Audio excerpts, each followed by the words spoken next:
자, 신명기 말씀은 모세 설교라고도 불려지죠. 그래서 1장부터 3장까지는 40년 광야 생활의 긴 여정이 아주 짧게 이 공간의 이동을 중심으로 설명이 되고, 오늘 우리가 읽은 4장부터는 이제 앞으로 가서 살아가게 될 약속의 땅 가나안, 그러니까 모세의 입장에서는 다음 세대, 미래 세대에게 어떻게 그 땅에서 살아라, 그러니까 미래를 어떻게 대비하라 하는 그러한 말씀의 아주 중요한 내용이 여기에 들어가 있습니다.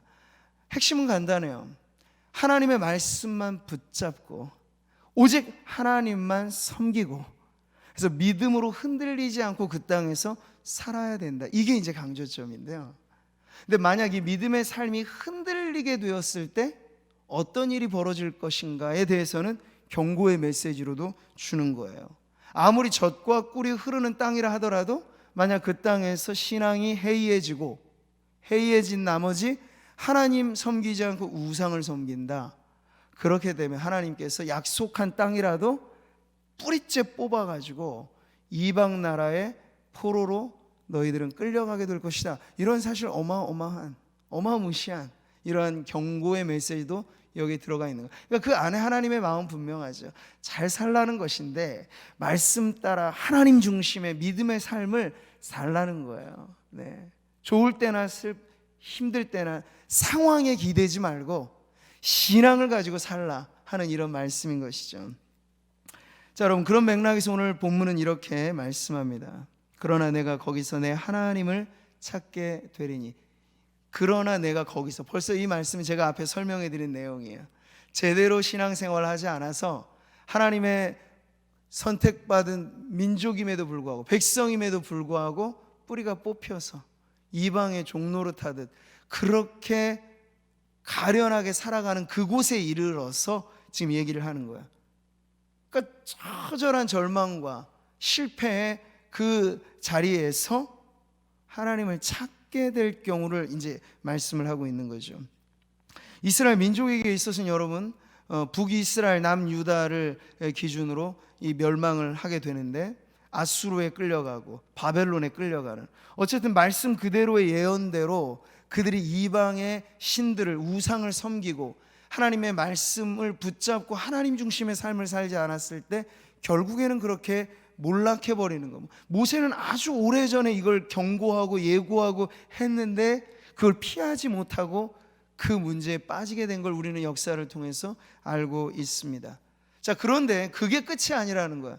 설령 그렇게 이방의 포로로 끌려갔을지라도 그곳에서 이 민족적인 위기가 찾아왔을 때 하나님을 찾게 된다면 거기서도 하나님께서는 또다시 기회를 주실 거다.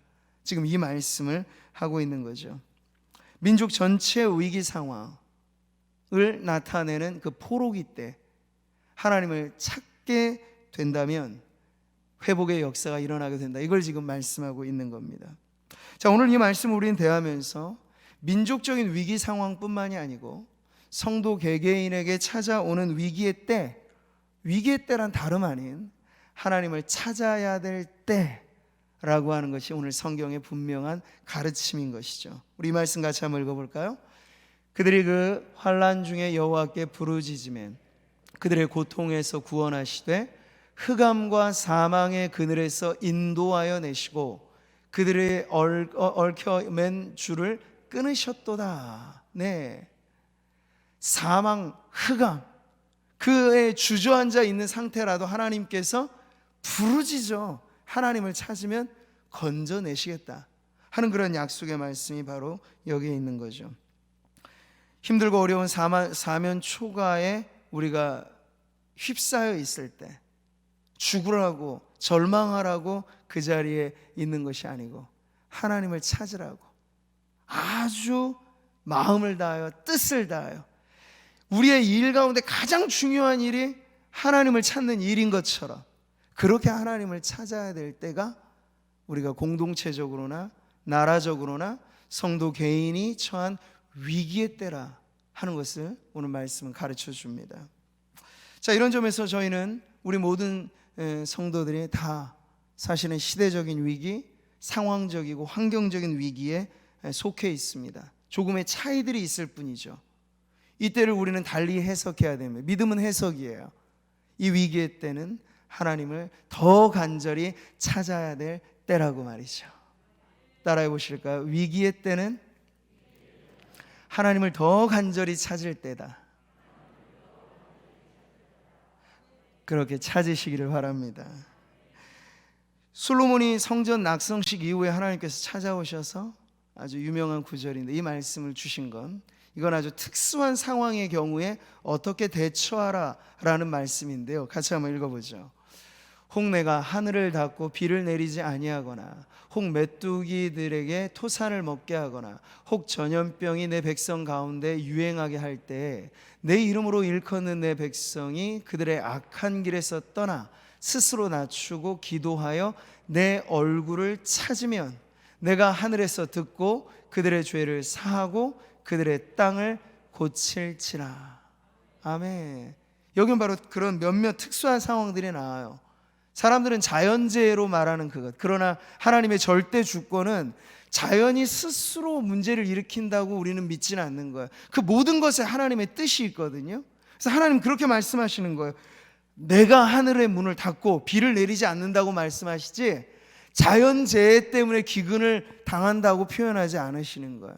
근데 그럴 때 기근으로 인하여 경제적인 어려움이 생기고 전염병으로 인하여 건강과 생명의 위협을 느끼게 될 때, 그때 어떻게 해야 되느냐를 말씀하고 있는 거예요. 꼭 지금 우리의 형편과 딱 맞는 말씀 아닙니까? 경제 문제, 전염병 문제, 지금 우리가 다 힘들어하는 문제잖아요. 그런데 이때가 하나님의 얼굴을 찾을 때라는 것입니다. 사랑하는 성도 여러분, 우린 지금 동시에 울리는 경보음을 듣고 있습니다.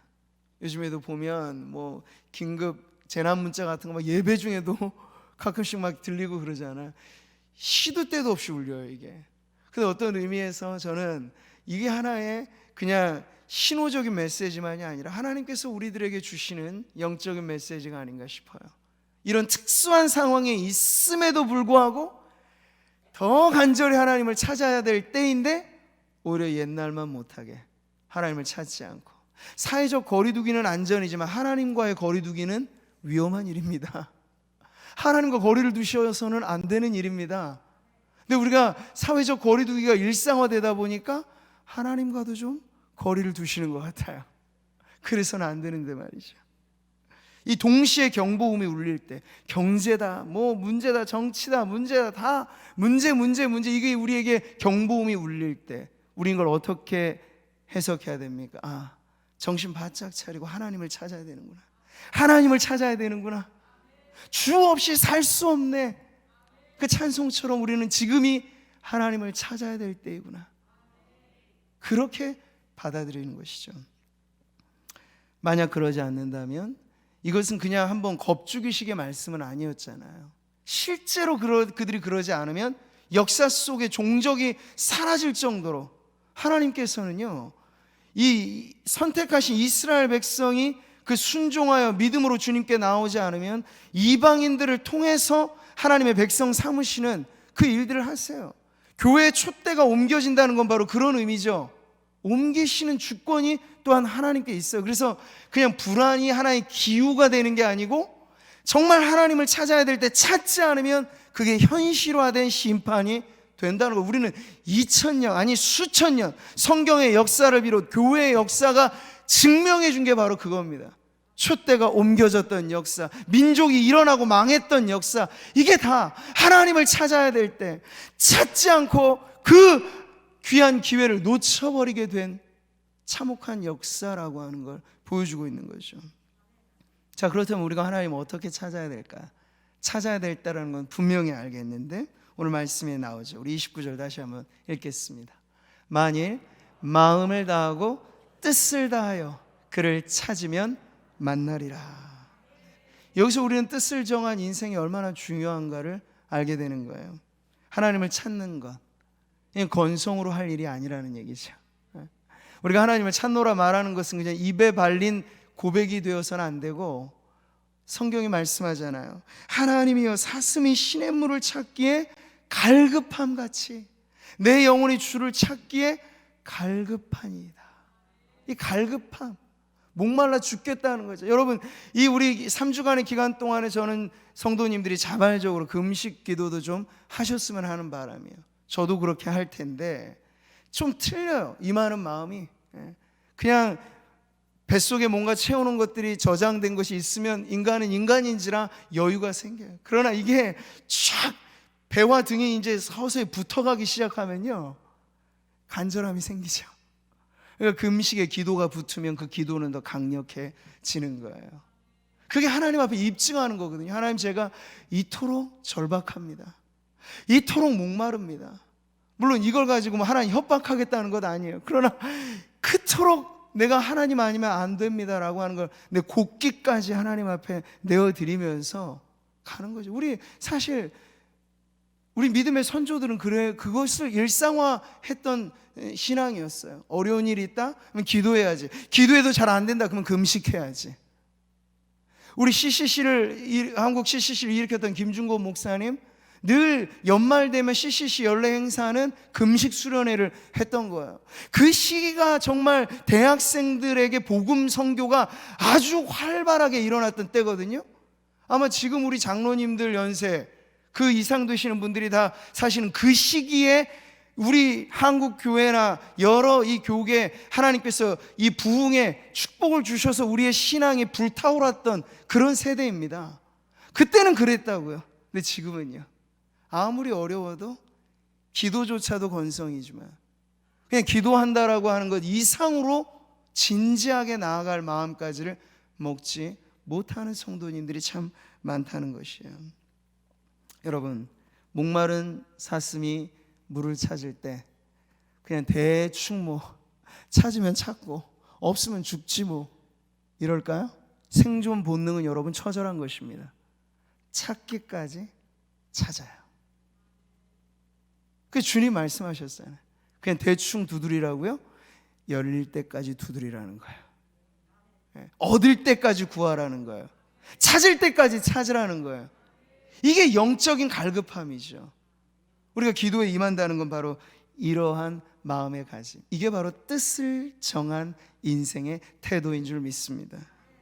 여러분, 엘리야, 구약 성경의 많은 인물 중에서도 이 남다른 엘리야의 특징은 무엇입니까?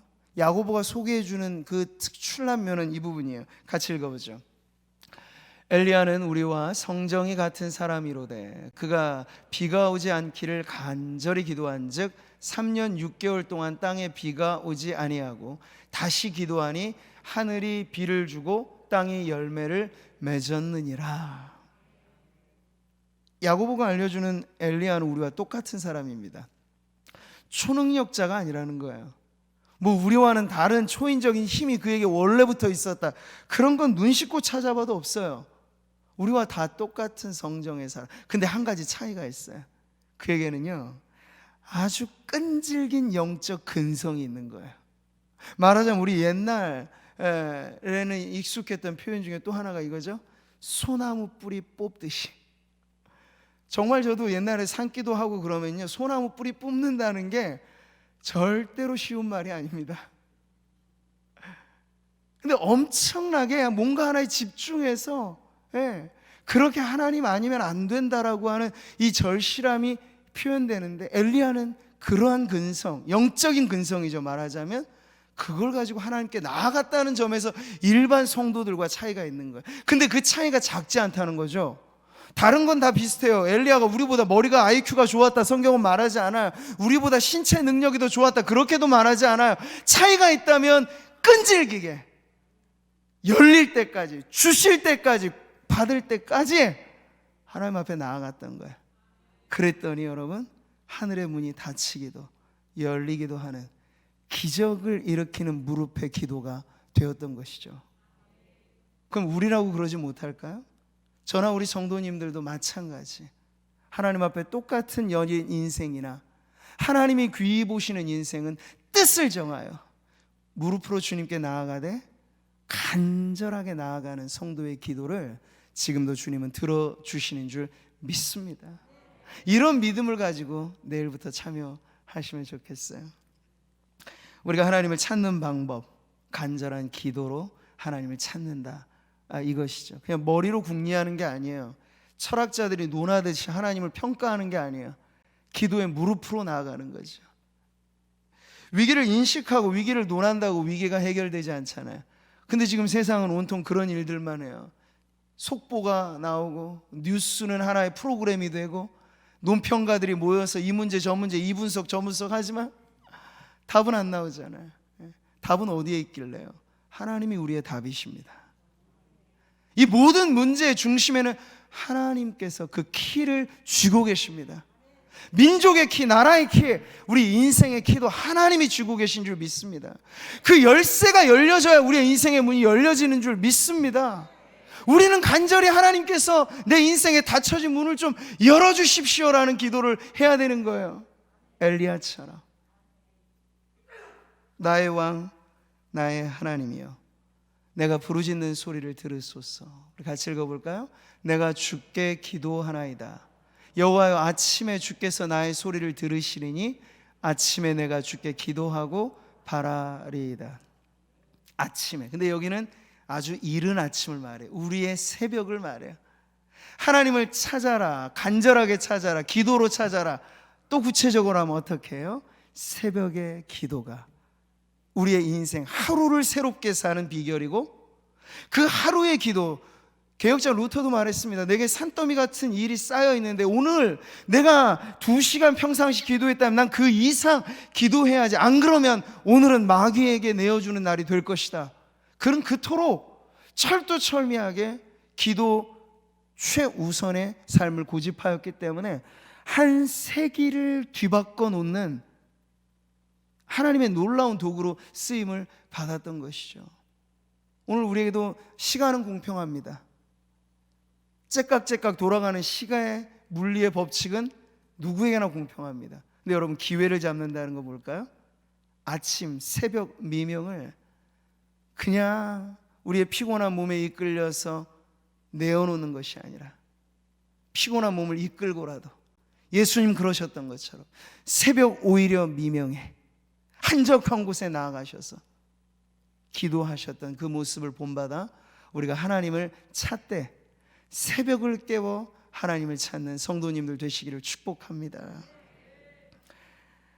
사랑하는 성도 여러분, 오늘 저는 이 말씀을 통해서 뜻을 정한 인생으로 우리가 새롭게 발돋움하는 기회로 하나님께서 우리를 부르실 때 우리가 그 부르심에 응답하여서 새벽의 기도가 연마가 연초를 연결짓는 영적인 다리가 되어서 아름다운 마무리와 함께 희망찬 시작이 되어지는 축복의 통로가 될 줄 믿습니다.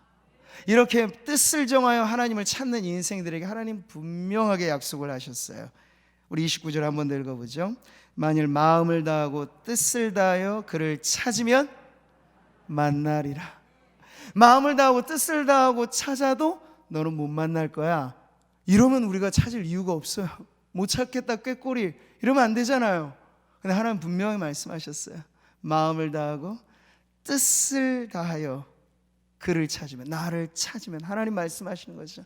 내가 너를 만나줄 것이다. 여러분, 이걸 단순하게 믿으십시오. 우리 하나님 인색한 분이 아니세요. 내 하나님 여호와는 자비하신 하나님이시라. 자비로운 분이세요. 하나님을 만나기를 원하는 성도들에게 문전박대하지 않으시는 분이에요. 복 중에 복, 가장 큰 복, 하나님을 만나는 복인 줄 믿습니다. 주변적인 것을 받는 것도 복이라 말하는데 그 복의 원천 대신 하나님을 만나면 그건 어찌 된단 말입니까? 복의 근원 대신 하나님을 만나시기 바랍니다. 그 다음에 일은 여러분이 상상하시는 그 이상으로 하나님께서는 우리의 인생을 움직여 주실 것입니다. 이 모든 일이 내게 임하여 환난을 당하다가 끝날에, 여기 중요한 거예요. 끝날에 내가 내 하나님 여호와께로 돌아와서 그의 말씀을 청종하리니. 우리가 뜻을 정하여 하나님을 찾으면 하나님 만나 주실 텐데 그 만남의 시간이 뭘까요? 고난이 종식되는 끝날이 될 것입니다. 환난이 끝장나는 끝날이 될 것입니다. 하나님이 함께 하시는 자리에 여러분, 하나님께서는 새로운 일을 이루시는데 우리 모두가 안 된다, 못한다, 죽겠다 아우성치는 그러한 환란의 종지부를 찍게 되는 것, 바로 복의 근원 되신 하나님과의 만남의 자리인 줄 믿습니다. 뜻을 정한 인생에 주시는 이 축복을 우리 내일부터 3주간 매일같이 우리 성도님들 모두가 나의 간증, 나의 고백, 나의 찬양으로 하나님 앞에 드려지시기를 주님의 이름으로 축복합니다.